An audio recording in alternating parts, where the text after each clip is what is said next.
नमस्कार। भारतीय जनता पार्टी प्रदेश कार्यालयामध्ये आयोजित या पत्रकार परिषदेमध्ये आपल्या सगळ्यांचं स्वागत।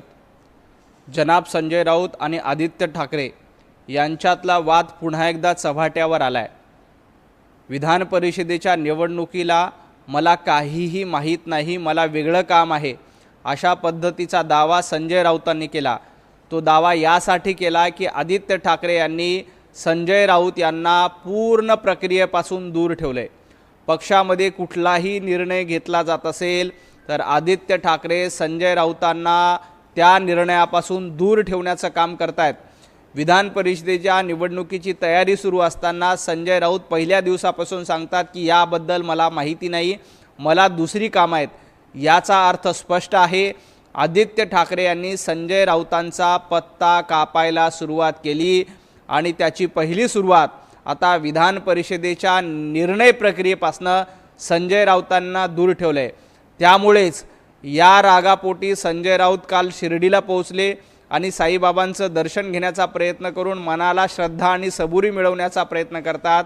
माझी साईबाबांना प्रार्थना आहे की संजय राऊतांना श्रद्धा आणि सबुरीची बुद्धी द्यावी।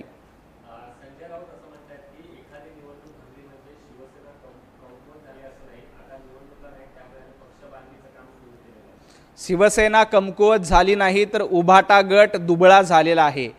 संजय राऊत, तुम्ही एखादी निवडणूक हरला नाहीत, जनतेनं तुम्हाला कायमचं घरी बसवलं। विधानसभेच्या निवडणुकीत घरी बसवलं, जिल्हा परिषदेच्या निवडणूक घरी बसवलं, महापालिकेच्या निवडणुकीत घरी बसवलं आणि स्थानिक स्वराज्य संस्थांच्या निवडणुकामध्ये देखील घरी बसवलं। तुमचा पराभव झाला नाही तर तुमचं खच्चीकरण करण्याचं काम महाराष्ट्रातल्या जनतेनं केलंय। कारण तुम्ही हिंदुत्ववाद सोडला, तुम्ही बाळासाहेब ठाकरे यांचे विचार सोडले, तुम्ही सत्तेसाठी स्वतःचा पक्ष, स्वतःचा गट काँग्रेसच्या दावणीला नेऊन बांधला। त्यामुळे तुम्ही एखादी निवडणूक हारला नाहीत तर सलग निवडणूक हरवण्याचं काम महाराष्ट्रातल्या जनतेनं केलेलं आहे।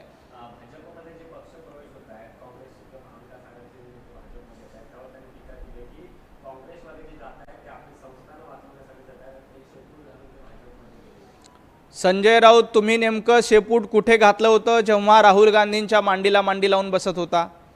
तेव्हा तुम्ही हिंदुत्ववाद सोडण्याचं पाप केलं आणि स्वतः शेपूट घालून सोनिया गांधींच्या चरणी जाऊन बसलात, राहुल गांधींची गुलामी करायला लागलात। सत्तेसाठी, खुर्चीसाठी शेपूट घालून वंदनीय हिंदू हृदय सम्राट बाळासाहेब ठाकरे यांचे विचार सोडून संजय राऊत तुम्ही काँग्रेसच्या दावणीला आपला संपूर्ण पक्ष बांधला। तेव्हा तुम्हाला लाज वाटली नाही? तेव्हा तुम्हाला त्याचं काहीही वाटलं नाही? आज भारतीय जनता पार्टीमध्ये जे लोक येतात किंवा जे नेते येतात ते पंतप्रधान नरेंद्र मोदीजींच्या नेतृत्वाकडे बघून येत आहेत। त्यांना माहीत आहे की या देशाला पुढे घेऊन जाण्याचं काम हे पंतप्रधान नरेंद्र मोदीजी आणि देवेंद्रजीच करू शकतात। त्यामुळं मोदीजींच्या नेतृत्वावर विश्वास ठेवून, हिंदुत्वावर विश्वास ठेवून काँग्रेस असेल, उभाटा गट असेल किंवा वेगवेगळ्या पक्षातील लोक भारतीय जनता पार्टीच्या सोबत येतात। कारण भारतीय जनता पार्टी वाढवणं आमचं काम आहे आणि उभाटा गट संपवणं हे संजय राऊतांचं काम झालेलं आहे।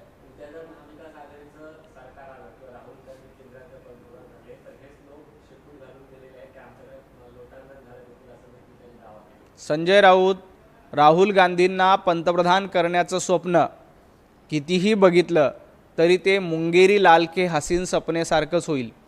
मुंगेरी लालचे स्वप्न कधीही पूर्ण झाले नाहीत, तसं संजय राऊतांचं राहुल गांधींना पंतप्रधान करण्याचं स्वप्न कधीही पूर्ण होणार नाही। संजय राऊतांची स्वतःची इच्छा आहे की राहुल गांधींना पंतप्रधान करायचं आणि स्वतः संजय राऊतांना गृहमंत्री व्हायचं आहे। परंतु महाराष्ट्रातील जनता आणि देशातील जनता काँग्रेसला ओळखू नये, राहुल गांधींना ओळखू नये। राहुल गांधींचे काळे कारनामे या देशातील जनतेनं बघितलेले आहेत। त्यामुळे तुमचं महाविकास आघाडीचं सरकार देखील महाराष्ट्रात येणार नाही। कारण 2.5 वर्ष महाविकास आघाडीचं सरकार असताना कशा पद्धतीनं महाराष्ट्राला तुम्ही लुटलं हे देखील जनतेनं बघितलेलं आहे।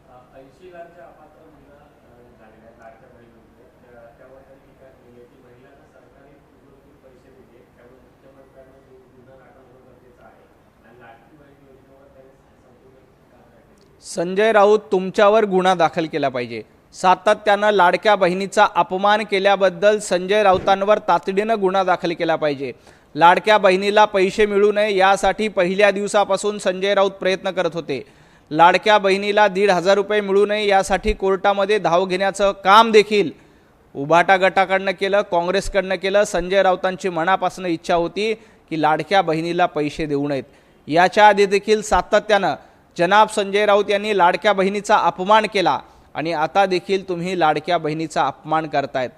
या लाडक्या बहीण योजनेच्या माध्यमातून महिलांना स्वाभिमानानं त्यांच्या पायावर उभं करण्याचं काम हे मुख्यमंत्री देवेंद्रजी फडणवीस, एकनाथजी शिंदे, सुनेत्राताई पवार करतायत आणि तुमच्या पोटामध्ये दुखतंय। लाडक्या बहिणीमुळे आज त्या महिला स्वाभिमानानं उभ्या आहेत। या योजनेमध्ये निश्चितपणे काही महिलांनी चुकीच्या पद्धतीनं पैसे घेतलेत हे देखील समोर आले। त्यांचे पैसे रोखण्याचं काम हे सरकारच्या वतीनं केलं जाईल, परंतु संजय राऊत जर का अशा पद्धतीनं लाडक्या बहिणीचा अपमान करत असाल तर लाडक्या बहिणी तुम्हाला माफ करणार नाहीत। विधानसभेच्या निवडणुकीला लाडक्या बहिणीचा राग काय असतो हे संजय राऊत तुम्ही विसरला असाल तर पुन्हा एकदा निवडणूक होऊ द्या, या लाडक्या बहिणी तुम्हाला तुमचं अस्तित्व दाखवून देतील।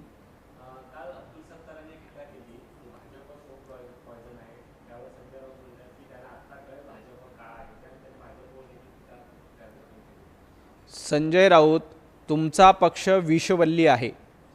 विष वाढवण्याचं काम, विष कालवण्याचं काम, हिंदुत्ववादामध्ये विष कालवण्याचं काम कोणी केलं असेल तर संजय राऊत तुम्ही केले। ते पाप कोणी केलं असेल तर उभाटा गटाने केले। महाराष्ट्रात विष पेरायचं ही भूमिका सातत्यानं उभाटा गटाने केले। ज्या महाराष्ट्राला सुसंस्कृत सभ्य महाराष्ट्र म्हटला जात होता त्या महाराष्ट्रामध्ये विष कालवण्याचं काम, महाराष्ट्र धर्मामध्ये हिंदुत्ववादामध्ये फूट पाडण्याचं काम कोणी केलं असेल तर संजय राऊत तुम्ही केलेलं आहे। विष कोण आहे हे महाराष्ट्रातल्या जनतेनं ओळखलंय आणि तुम्हाला विषवल्ली ठरवून जनतेनं नाकारले। भारतीय जनता पार्टी सर्वांना सोबत घेऊन जाते। भारतीय जनता पार्टी विकासाचं अमृत हे जनतेपर्यंत पेरते, जनतेपर्यंत पोहोचवते। म्हणूनच जनतेनं या विकासाच्या अमृताला स्वीकारलंय आणि भारताचा अमृतकाळ हा भारतीय जनता पार्टीच्या काळामध्ये सुरू झाला आहे, तर संजय राऊतांच्या काळामध्ये विषकाळ सुरू झाला आहे आणि हा विषकाळ संजय राऊत तुमच्या पक्षाला गिळंकृत करूनच संपणार आहे। अब्दुल सत्तार नेमकं काय म्हणाले याचं उत्तर महायुती म्हणून आम्ही निश्चितपणे देऊ। अब्दुल सत्तारांची समजूत काढण्याचा प्रयत्न मुख्यमंत्री देवेंद्रजी फडणवीस, एकनाथजी शिंदे यांच्यामार्फत केला जाईल आणि अब्दुल सत्तार यांची काही नाराजी असेल तर ती दूर केली जाईल, परंतु अब्दुल सत्तारांच्या नावाखाली विष पेरण्याचं काम संजय राऊतांनी करू नये।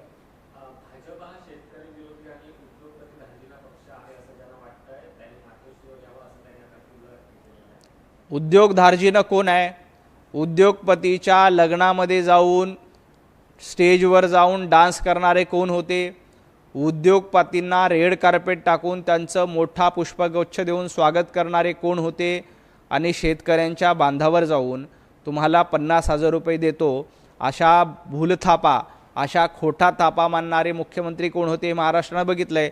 उद्धवजी ठाकरे मुख्यमंत्री असताना शेतकऱ्यांनी उद्धवजींच्या तोंडावर सांगितलं तुम्ही 50,000 रुपये देऊ केले, त्यातली दमडी देखील, फुटकी कवडी देखील आम्हाला मिळाली नाही। शेतकऱ्यांचं फसवणूक करणारं सरकार हे उद्धवजी ठाकरेंचं होतं। संजय राऊत तुमचं होतं। शेतकऱ्यांच्या नुकसानीची पाहणी करत असताना तुम्ही मर्सिडीज गाडीमध्ये बसून काजू बदाम खाण्यामध्ये मग्न होतात। ही तुमची शेतकऱ्यांप्रती संवेदना। शेतकऱ्यांवर अत्याचार करायचा, शेतकऱ्यांवर अन्याय करायचं हे तुमचं धोरण। तुम्हाला ऊस जमिनीवर येतो का जमिनीखाली येतो हे देखील माहीत नाही। त्यामुळे शेतकऱ्यांच्या प्रश्नावर तुम्ही न बोललेलं बरं। देवेंद्रजी फडणवीस साहेबांनी शेतकऱ्यांना कर्जमाफी केली। देवेंद्रजी फडणवीस साहेबांनी शेतकऱ्यांना वीज पुरवठा सुरळीत करण्याचं काम केलं आणि तुम्ही काय सांगतात की हे उद्योगधार्जिने आहेत? तुम्ही तर उद्योगपतींना पायघड्या घालत होतात। तुम्ही तर उद्योगपतींच्या लग्नामध्ये जाऊन डान्स केलेला आहेत। त्यामुळं भारतीय जनता पार्टी शेतकऱ्यांच्या सोबत आहे आणि राहिला प्रश्न तुमच्या पक्षामध्ये कोण येणार?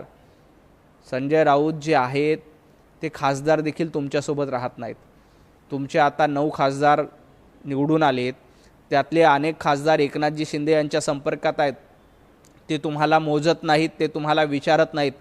आज ज्या शिर्डी दौऱ्यामध्ये तुम्ही गेला होतात तुमच्यासोबत एकही खासदार नव्हता याचं आत्मपरीक्षण करा.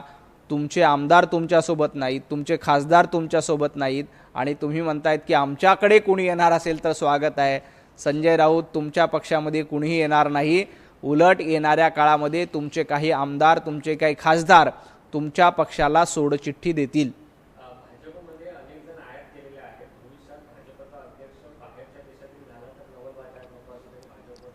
संजय राऊत स्वतःच उभाटा गटामध्ये आयात केलेले आहेत. संजय राऊत याआधी सातत्यानं उभाटा गटावर टीका करायचे. संजय राऊत राजकारणाला गटारगंगा म्हणायचे. राजकारण हे गटार आहे अशा पद्धतीची मुलाखत संजय राऊतांनी दिली होती. ते स्वतः आयात केलेले आहेत. त्यांनी काय इतरांच्या आयातीवर बोलावं. भारतीय जनता पार्टीची भूमिका आहे की जे कोणी चांगले कार्यकर्ते वेगवेगळ्या पक्षात काम करत असतील त्यांना पंतप्रधान नरेंद्र मोदीजींची भूमिका राष्ट्रप्रथम देशप्रथम ही भूमिका मान्य असेल तर अशा लोकांचं आम्ही स्वागत करतो आणि अशा लोकांचं स्वागत करून त्यांना भारतीय जनता पार्टीचा विचार अंगीकारायला लावतो. देशप्रथम हा विचार अंगीकारायला लावतो. देशप्रथम हा विचार सोबत घेऊन जर का अन्य पक्षाचे लोक भारतीय जनता पार्टीत येत असतील तर आम्ही आमचा पक्ष वाढवतो. संजय राऊत, तुमच्या विचारांना किंवा तुमच्या पक्षामध्ये उद्धवजी ठाकरेंचा विचार घेऊन किंवा त्या विचाराला प्रभावित होऊन कुणीच यायला तयार नाही. बरं, संजय राऊतांचे विचार ऐकून काळं कुत्रं देखील त्यांच्या पक्षामध्ये येणार नाही. त्यामुळे त्यांनी त्यांच्या पक्षाची चिंता करावी. भारतीय जनता पार्टी आपला पक्ष वाढवेल आणि वाढवत राहील. सुप्रीम कोर्टाचा निकाल आमच्या बाजूने लागेल त्यामुळे निकाल लांबवला होता असं म्हणत त्यांनी थेट आता कोर्टावर टीका केली आहे. कोर्ट जे आहे ते सत्ताधाऱ्यांचं गुलाम आहे, सगळे संघाचं लोक ठरलेले आहेत आणि आमचं ऐकलं जात नाही. संजय राऊत, पक्षचिन्ह कोणाचं पक्ष कोणाचा याचा निकाल जनतेच्या कोर्टामध्ये झालेला आहे आणि जनतेनं सांगितलं आहे की खरी शिवसेना एकनाथजी शिंदे यांची आहे. खरी राष्ट्रवादी ही अजितदादा पवार आणि सुनेत्राताई पवार यांची आहे. त्यामुळं विनाकारण कोर्टावर प्रश्नचिन्ह उपस्थित करणं, विनाकारण कोर्टामध्ये भारतीय जनता पार्टीचे लोक आहेत, संघाचे लोक आहेत अशा पद्धतीच्या वावड्या उठवणं बंद करा. जनतेनं स्पष्टपणे दाखवून दिलं आहे की तुमची पक्ष चालवण्याची कुवत नाही, तुमची सरकार चालवण्याची कुवत नाही, तुम्हाला तुमची माणसं सांभाळता येत नाही. जनतेच्या न्यायालयामध्ये, जनतेच्या कोर्टामध्ये पक्ष कोणाचा हे जनतेनं सांगितलेलं आहे, त्यावर शिक्कामोर्तब केलं आहे.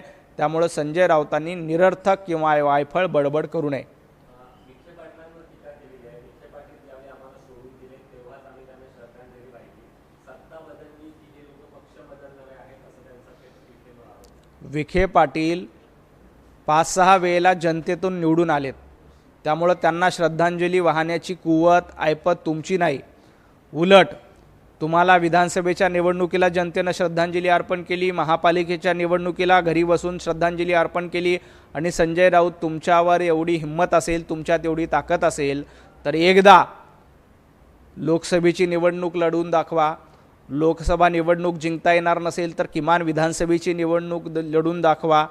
गेला बाजार एखादी महापालिका किंवा ग्रामपंचायतची निवडणूक लढवून दाखवा. तुम्हाला ग्रामपंचायतमध्ये देखील कोणी निवडून देणार नाही, कारण तुम्हाला राजकीय श्रद्धांजली वाहण्याचं काम महाराष्ट्रातल्या जनतेनं केलं आहे. विखे पाटील सातत्यानं जनतेमधून निवडून येतात, जनतेचं नेतृत्व करतात.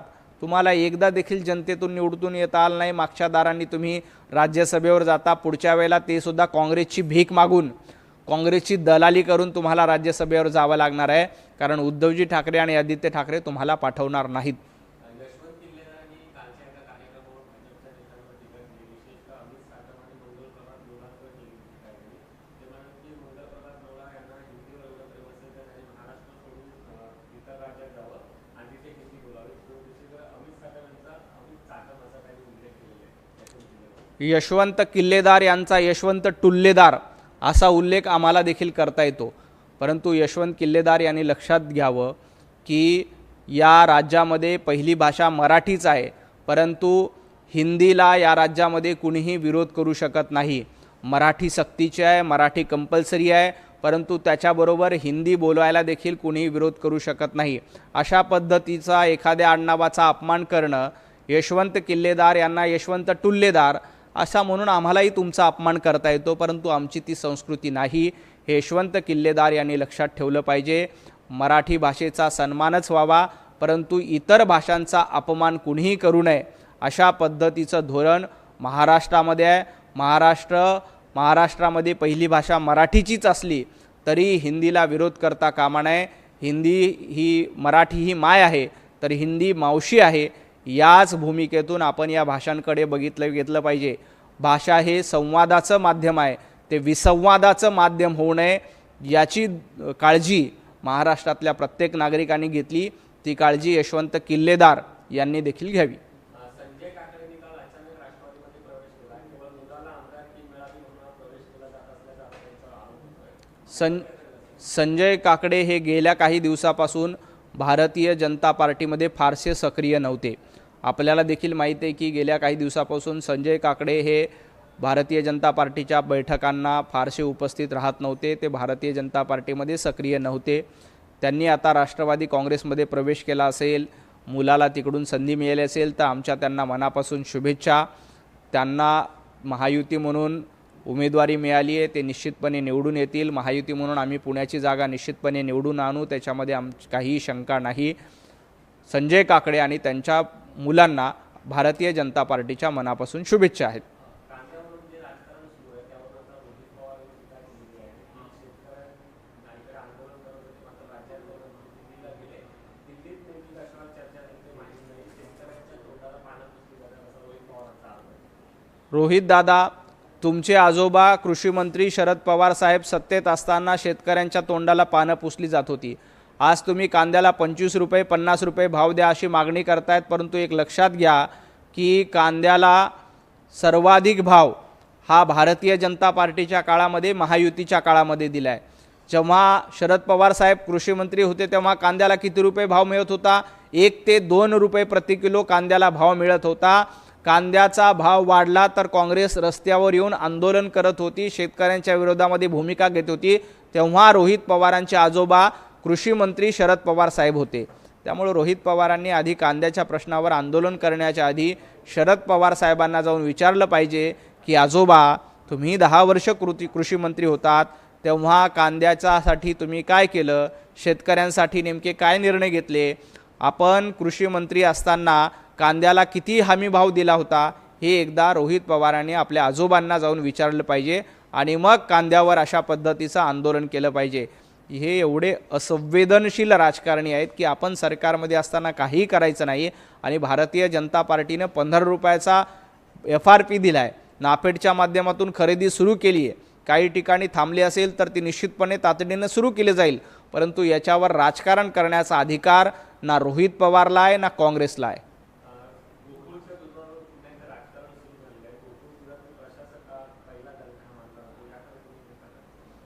नाही, याची माहिती घेऊन मी तुम्हाला उत्तर देतो.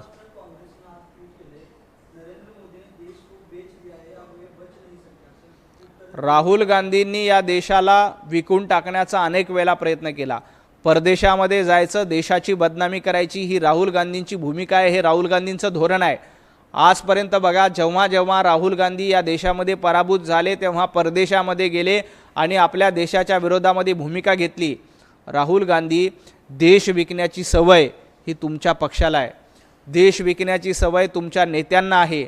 सातत्यानं या देशाच्या ध्येय धोरणावर टीका करायची, इथल्या संस्कृतीवर टीका करायची, इथल्या हिंदुत्ववादावर टीका करायची आणि स्वतःची राजकीय पोळी भाजून घेण्याचा प्रयत्न करायचा, हे काँग्रेसचं धोरण झालं आहे.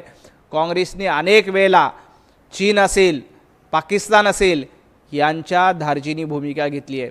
ऑपरेशन सिंदूर झालं तेव्हा हे दलाल, काँग्रेसचे दलाल पुरावे मागत होते, सैनिकांचा अपमान करत होते. चीनच्या बाजूने अनेक वेळेला राहुल गांधींनी दलाली करण्याचं काम केलं आहे. त्यामुळे दलाली करणं हे काँग्रेसच्या रक्तामध्ये आहे. त्यांनी भारतीय जनता पार्टीला शिकवू नये. खूप खूप धन्यवाद.